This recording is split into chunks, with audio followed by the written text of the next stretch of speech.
important in your life? In what ways have they been impactful to you? Have they been there for you in tough times? Have you gone to them for advice or to pick their brain? For my capstone, I wanted to dive deeper into the topic of leadership and what makes a great leader. Before this project, I never really thought of myself as a leader before because I was afraid of what others would think and judge me. But towards the end of my junior year, over the summer, and beginning of my senior year, I realized I wanted to own that part of who I am and work towards the aspects of a leader, especially with basketball season coming up. I've noticed that I have the ability to lead and potentially lead well because of my personable social aura and my ability to listen well and relate. Leadership also has so much more weight now than at any other point in my life.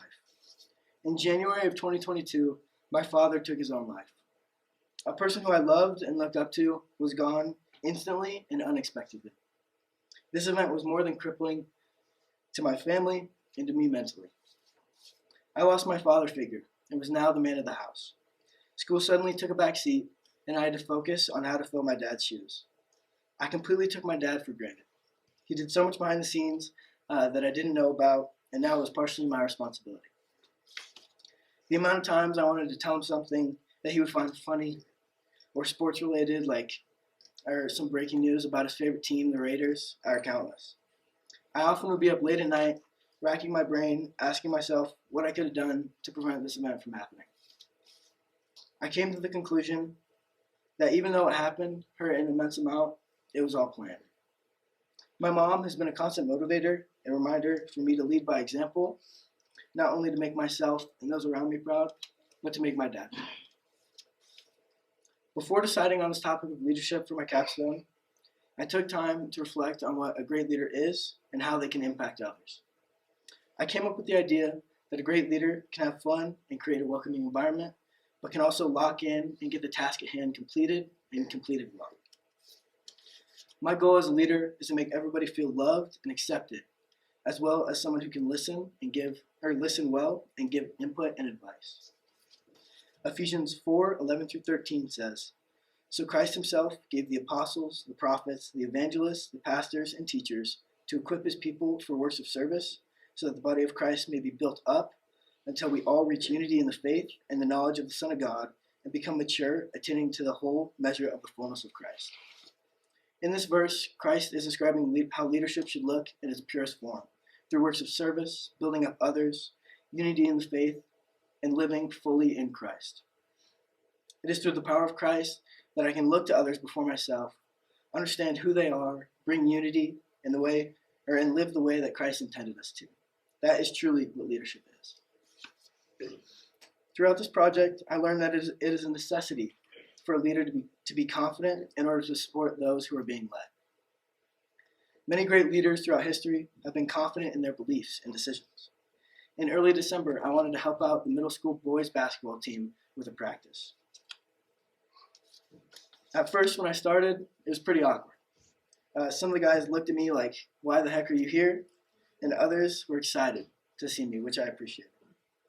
I started the practice off by huddling up the guys and asking them what are some characteristics of a great leader. They gave some pretty good answers, like a great leader is selfless, encouraging, and friendly. But one of the guys said a great leader is confident. That answer stuck with me and encouraged me to believe in my own abilities to lead the practice. I noticed that as I became more confident throughout the practice, guys bought into what I was saying and were encouraging each other and playing as a unit, not just as individuals. If someone messed up during a drill, they didn't get down on themselves. They went through the drill again with more effort than the previous time. Seeing this happen and knowing that I can make this happen with any group of people was very reassuring and encouraging to me, to encourage me to know that I can do this whole leadership thing. I also got a chance to interview my former boss at Ace Hardware, Jim Hassick. Jim has been the owner of Ace Hardware on Wadsworth and Jewell for about 13 years. He is one of the best leaders I've gotten a chance to see and work with because of his confidence as a leader in making hard decisions. During my interview, I asked him what makes some leaders successful and others unsuccessful. He said that a great leader sticks to their values and are not easily impacted. He also talked about the ability to adapt when certain situations or people keep the group from succeeding. and that this ability needs to be learned over time and through experiences. Jim also gave me many analogies from his leadership conferences about self-confidence over the years. My favorite analogy he gave was about someone who's climbing towards the peak of Mount Everest. The air is so thin up there that it is hard to take even the tiniest steps, but they trust in their work and get to the top, and that progress is better than no progress at all. Ultimately, Jim was a very good interview and gave me multiple insights on a great leader's thought process and ability to reassure themselves. Another thing I noticed this year was the importance of creating a welcoming community to make others feel comfortable and know that you have their best interest in mind.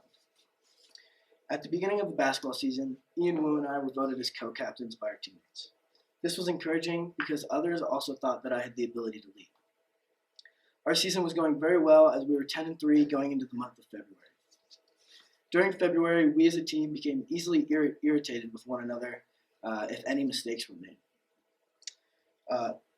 In February, we went 4-2, which seems like a pretty good record. But internally, we were playing lousy defense and had no sense of urgency or motivation.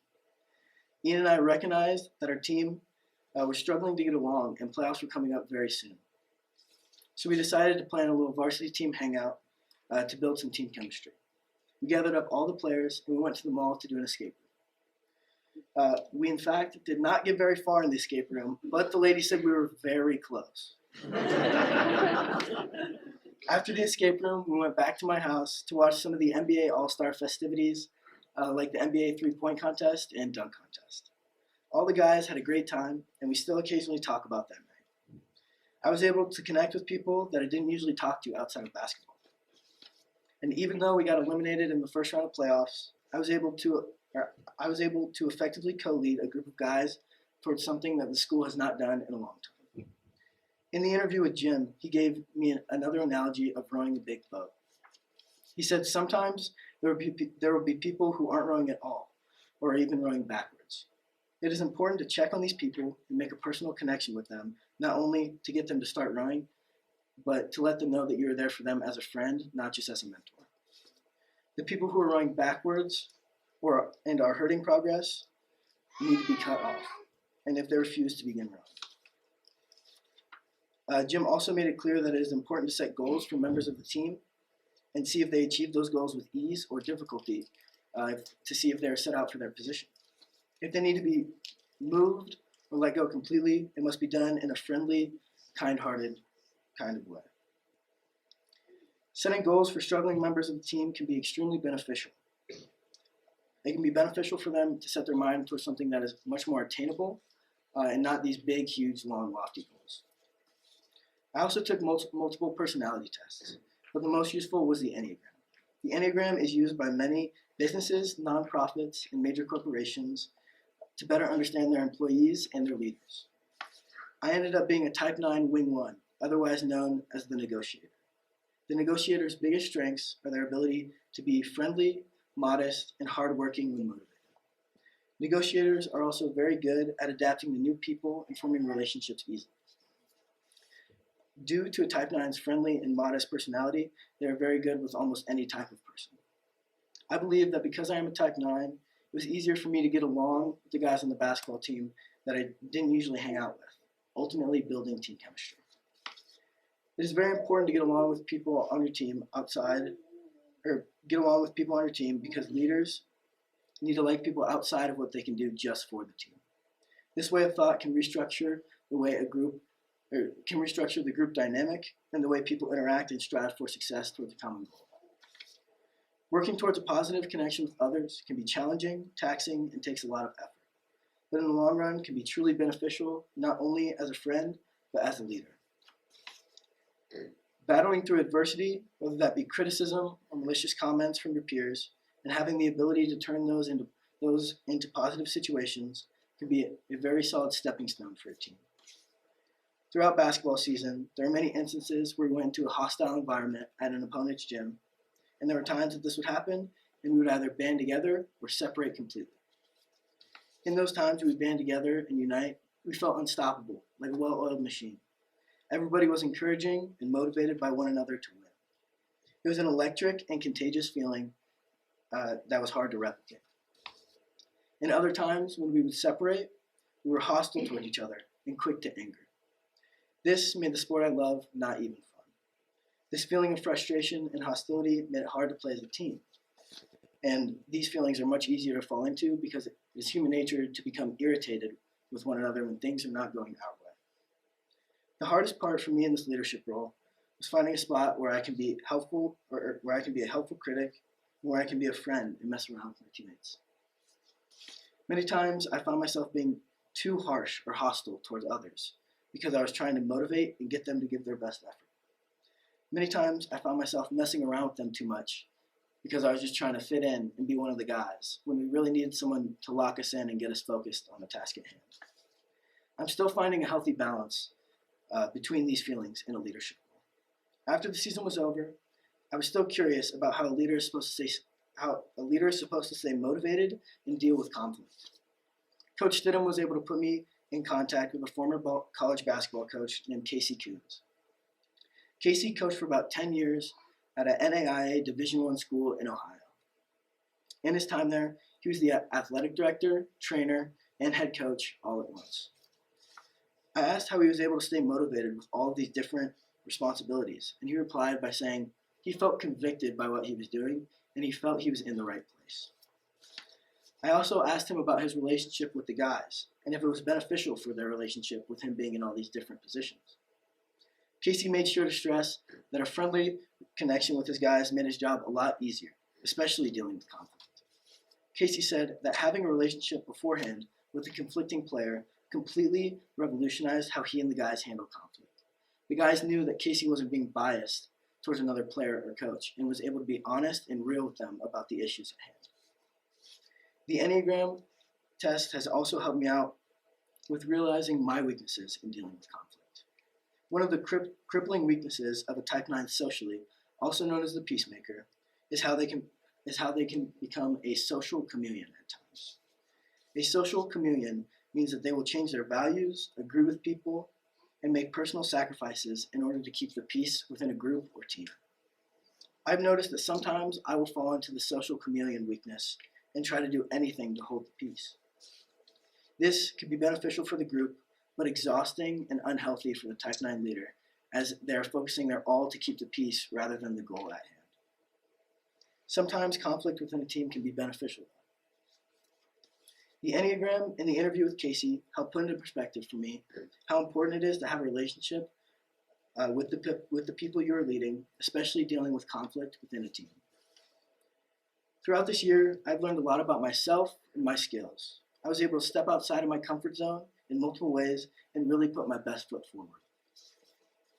If someone told me that at the start of the year I'd be doing my capstone on leadership, I probably would have laughed and told them they're joking and that they're being dumb because I was so comfortable in my little bubble of habit.